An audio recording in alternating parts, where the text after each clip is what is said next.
Hello everyone, welcome back to Monkey Brand Media. Today we are diving deep into Alien Earth Episode 7, Emergence, the penultimate chapter of this groundbreaking series. This is a full spoiler review, so if you haven't watched it yet, hit pause, catch up and come back. As always, this video is going to be a long one because there's so much to unpack. Plot twists, character arcs, what works, what doesn't, and more.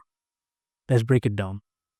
Emergence runs a tight 41 minutes, but it packs in more tension and revelations than some full-length features. Directed by Dana Gonzalez, who also did episode 3 and co-written by Noah Hawley and Maria Melnick. The episode ramps up the stakes as factions on Neverland fracture irreparably.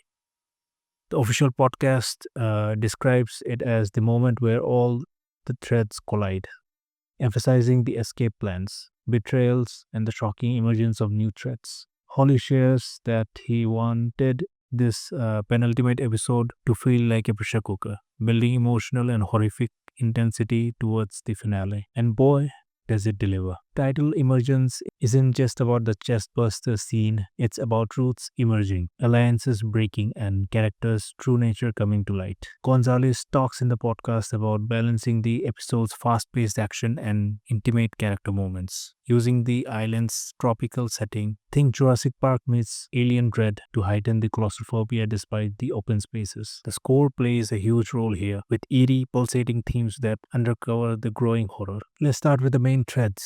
The episode picks up in the aftermath of Toothless aka Isaac's death.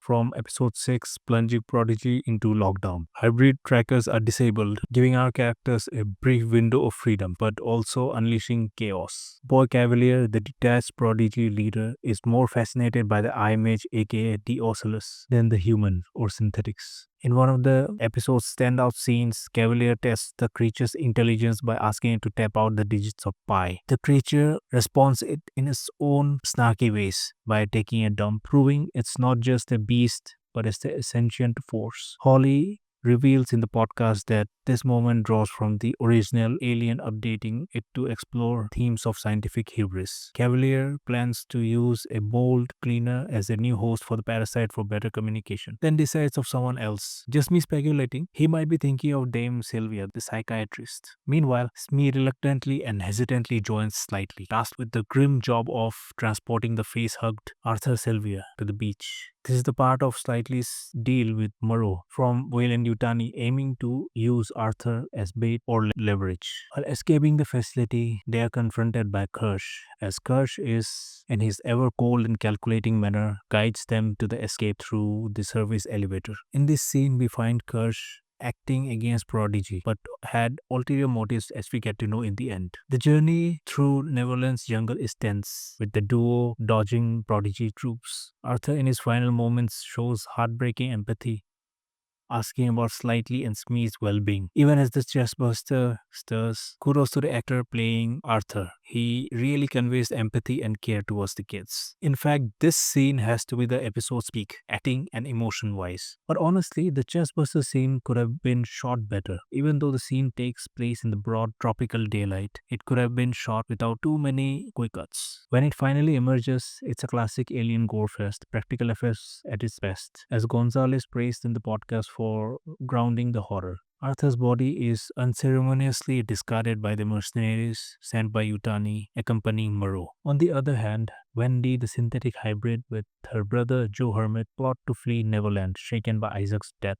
Wendy convinces Nibs to join them, highlighting Nibs' distrust of Prodigy's memory wipes. Curly, however, stays loyal, calling Neverland the best place she's been. In a bold twist, Wendy frees the xenomorph from its containment, using her Ghost in the Shell-esque hacking skills, turning it into an unlikely ally. The creature massacres Prodigy troops, allowing the group a brief respite. They stumble upon graves, including Wendy's and Nibs. We get to see Nibs having identity crisis, breaking her psyche further. The escape culminates at the boat. They are ambushed by Prodigy soldiers, including Hermit's friends. When the soldiers toss Nibs' stuffed doll, Mr. Strawberry, into the ocean, Nibs snaps and kills one of the guard in a brutal display by ripping his jaw. As she turns on Siberian, Hermit makes a difficult choice. He tases Nibs to save his human friend. Wendy witnesses this, horrified, asking, "What have you done?" The podcast features Lothar reflecting on the moment, explaining Hermit's internal hierarchy, prioritizing human life over hybrids, revealing his lingering reservations towards non-human despite his bond with Wendy. Interwoven is Kirsch,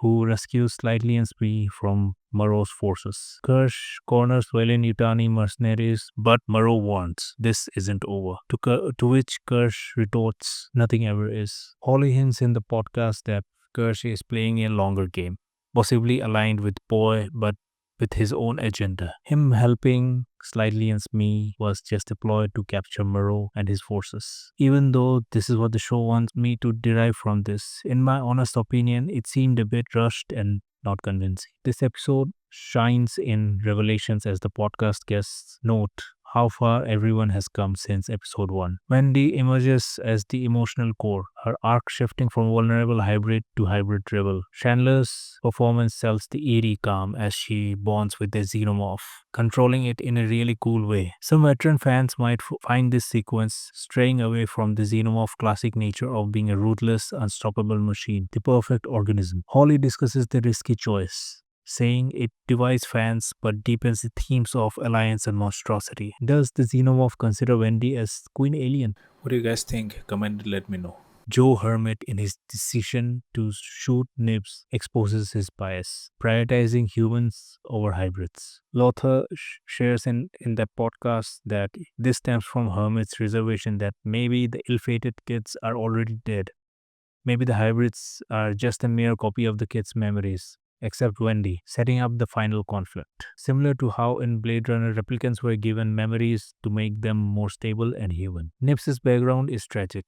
Lily Newmark portrays of her dissociation and violence after losing Mrs. Strawberry highlights the hybrid's fragile psyches. Whether she is dead or stunned remains ambiguous, but Newmark suggests her anger might target Wendy more than Hermit. Smee loses his childlike innocence as Ajavi's nuanced acting conveys PTSD amid the horror. Slightly's leadership in the Arthur's transport shows growth, while Arthur's moral compass, wanting to help sick kids, makes his death poignant. Boy Cavalier detachment is amplified. His glee over the eyes fight tests underscoring scientific obsession. Kirsch remains enigmatic. Oliphant's charisma hinting at deeper loyalties. Thematic exploration, humanity, science, and the monster within. Holly emphasizes in the podcast the cost of scientific advancements. Prodigy's consciousness transfer copy memories but strips empathy, leaving gaps in the hybrid. This ties in the transhumanism, but separates human from sense or hybrids, echoing franchise roots but updated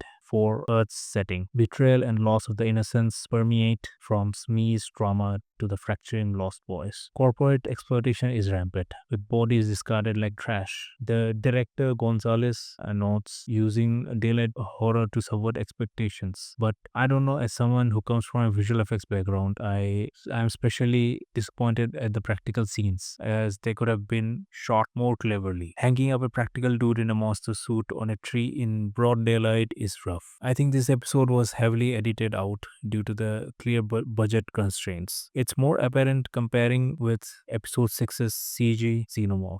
Honestly, however, it is the writing and acting is always good with this show. All the actors on screen are bringing in their A game.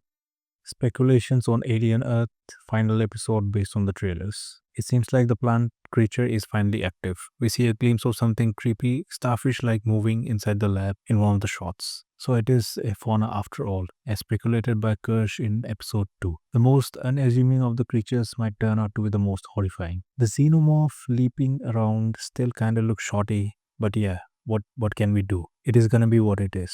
I hope this episode is gonna be extra long, unlike episode 7. Wendy seems to be becoming the leader she was meant to be. Confident and assertive. We see a clear conflict between her and Joe. I'm really excited about where the show takes T-ocellus. Whom does it take over finally? Hope it's Cavalier. Fingers crossed. I think Kirsch is gonna remain a mystery still. We see him shooting someone. That might be the final shot of the season. Maybe he'll be betraying someone. Maybe Wendy or Cavalier, leaving him for the T-ocellus to take over his body. What do you guys think? Comment on your favorite moments or theories. Like, subscribe, and ring the bell icon. Thanks for watching and remember to be kind. Cheers.